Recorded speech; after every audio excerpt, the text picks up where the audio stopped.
Hello, and welcome to your March 2025 Cosmic Weather Report, where we have a look at the astrology for March. The big news this March is the spring eclipse cycle, with eclipses on March 13th and March 29th. Also, Exalted Venus begins its retrograde this month, which highlights relationships and opportunities for healing past relationships. We'll get into all that and more after the intro. You can check the timestamps in the description if you want to fast forward. This forecast is based on sidereal Vedic astrology. If you're used to Western astrology, I encourage you to give Vedic a try because it uses astronomically accurate positions for all the stars and planets. And it shows how their subtle energies affect us in real time. If you don't have your sidereal chart, check in the description for free resources. You can also visit my website and get a free PDF copy of your Vedic chart. As always, this is a general collective reading for all the signs. The energies described will manifest in unique ways according to your personal chart. Check the playlist for sign-by-sign forecasts, which I'll be posting later as I get those videos made. This is a new channel, so please like and subscribe if you'd like to help the channel grow. And now let's get into it. We'll start with the general planetary conditions for March 2025, and then we'll get into key highlights for the eclipses and Venus. Sun begins the month in Aquarius, but shifts to Pisces on March 15th. So happy birthday to Aquarius and Pisces Sun. Pisces in particular sees a lot of action in March. More on that later. Next up, Mars has come out of its debility and retrograde, which is probably a relief for Scorpio and Aries people. Mars remains in Gemini for the full month. So, Gemini, you may find yourself dealing with some anger issues, but also feeling a strong sense of motivation. Mercury is having a tough month. It's in its debilitation sign, Pisces, for the whole month, and then it goes retrograde on March 15th. And by March 18th, Mercury is both retrograde and combust, so this can be challenging for Gemini and Virgo. With the retrograde happening in a water sign, Pisces, all three water signs, Pisces, Scorpio, and Cancer, should take extra precautions with technology and communications. Back up your important files and documents. Generally speaking, if you feel yourself impacted by this Mercury retrograde, you may want to hold off on starting new business or tech projects until after April 12th when Mercury goes direct. Mercury retrograde can support rethinking, refining, or reformatting any current or planned projects. Slow-moving Jupiter continues in Taurus for the whole month, and it continues in its benefic Parivartana Yoga with Venus. So this is that planetary exchange where Taurus is in Venus's sign, where Jupiter is in Venus's sign of Taurus and Venus is in Jupiter's sign of Pisces. This can be a subtle boost for Taurus and Libra, and Sagittarius and Pisces will also get good vibes from this exchange. Saturn will be combust for most of March, which can impact Capricorn and Aquarius.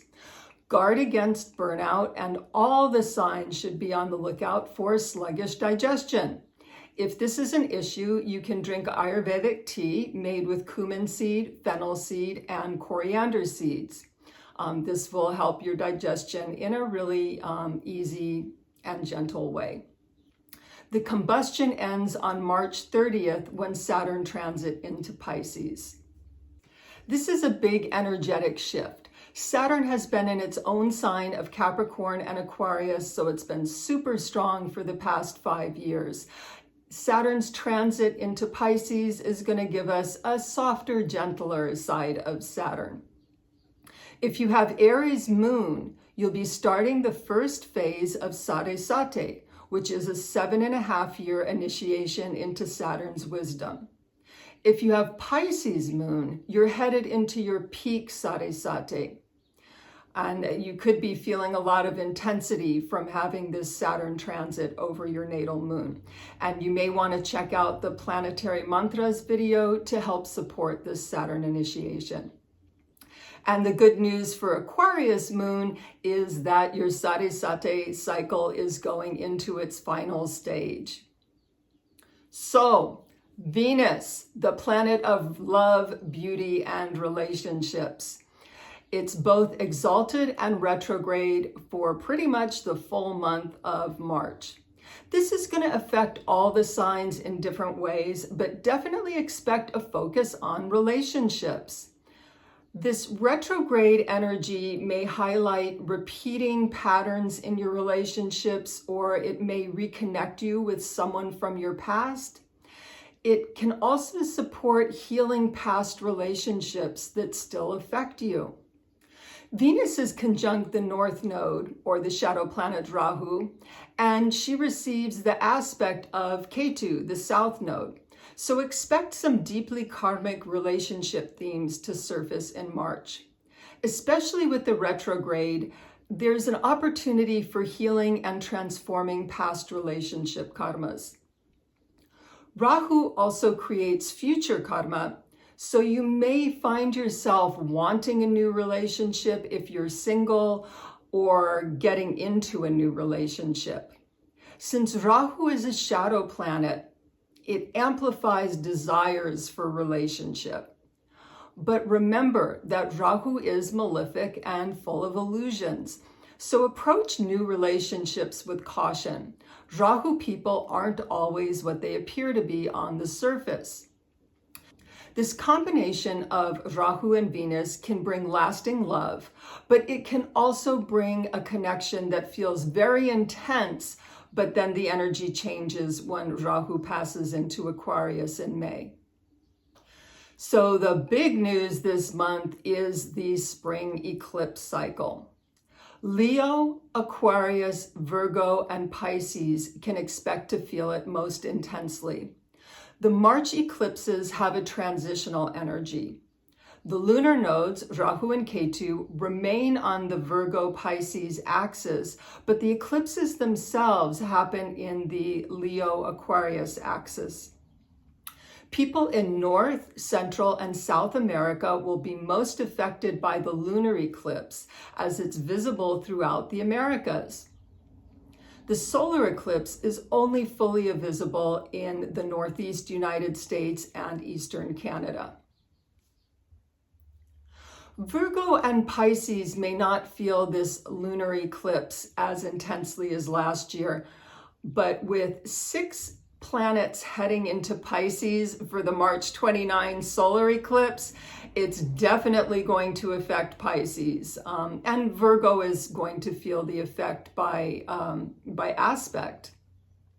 Leo and Aquarius are going to start feeling more intensity around this eclipse because the lunar eclipse is in your sign and the lunar nodes are getting ready to shift into the Leo and Aquarius axis in May. So Leo and Aquarius people, you're going to start to feel the building intensity of the nodes getting ready to pass into your signs. So the March 29 solar eclipse is crazy with 6 planets conjunct in Pisces. Both Venus and Mercury are retrograde.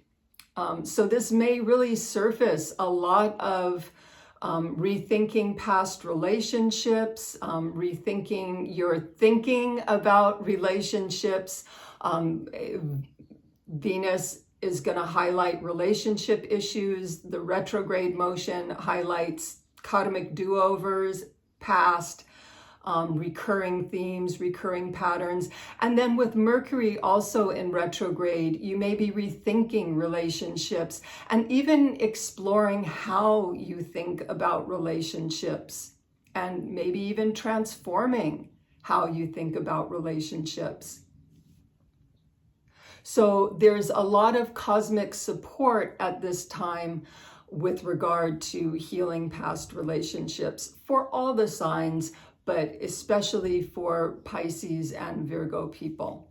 And Pisces, seriously, with all these 6 planets in your sign for the solar eclipse and getting ready to go into your peak Sadhesati with Saturn going into your sign, there's a lot of planetary complexity and intensity for Pisces. And so the solar eclipse also marks Saturn's transit into Pisces. So this is, it's an eclipse. It's the beginning of your peak Sadhesati. Really a lot going on for Pisces people. Generally speaking, for all the signs, it's a good idea to avoid starting new projects, travel, or making important life-changing decisions during the eclipse cycle from March 13th to March 29th. But this is especially true for Pisces, Virgo, Leo, and Aquarius. This is a good time to introspect, meditate, and turn your thinking into spiritual directions. So that's your cosmic weather report for March 2025. Wishing you a harmonious and conscious relationship with all the planetary energies in your chart. Please like and subscribe if you want to help the channel grow. This is a new channel. Thank you so much for watching. Namaste.